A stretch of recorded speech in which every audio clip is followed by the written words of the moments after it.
جبل الصفا والساحات الخارجية، بالإضافة إلى غسل مجمعات شرب المياه والوضوء بالمواد المطهرة 5 مرات يومياً.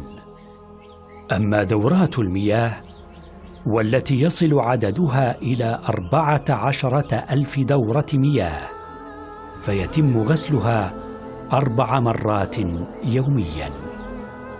ورغم الزحام الشديد على مدار الساعة في موسمي رمضان والحج، فإن أعمال النظافة لا تتوقف وتؤدى بشكل لا يؤثر في حركة المعتمرين والحجاج، ويتم غسل المطاف كاملاً بطريقة احترافية في أقل من 30 دقيقة.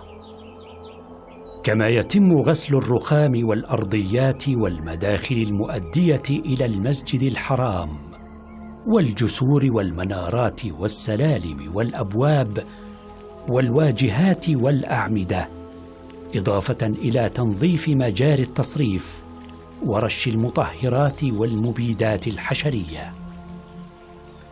تبلغ مساحة المسطحات التي يتم غسلها في كل مرة ما يقارب 700,000 متر مربع، وستتضاعف مساحة المسطحات بعد التوسعة الجديدة لتصل إلى 1,800,000 متر مربع.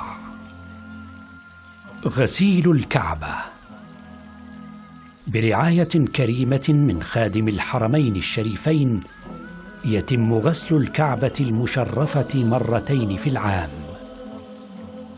ويتم غسلها بماء ممزوج بعطر الورد والعود الفاخر المخلوط بماء زمزم المبارك، ويوضع في أوان نحاسية صنعت خصيصاً لهذا الغرض.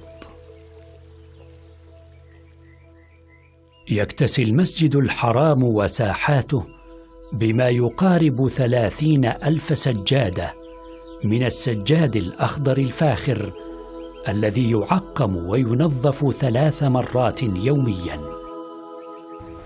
وتم تخصيص مغسلة حديثة لغسيل سجاد الحرم وبتقنيات عالية. يمر السجاد في عملية تنظيفه وتعقيمه ب5 مراحل، تبدأ بنفض الغبار وإزالة الأتربة، ثم الغسيل، وتليها مرحلة التجفيف، ثم التعرض لأشعة الشمس، وأخيراً الحبك وإعادة الحياك.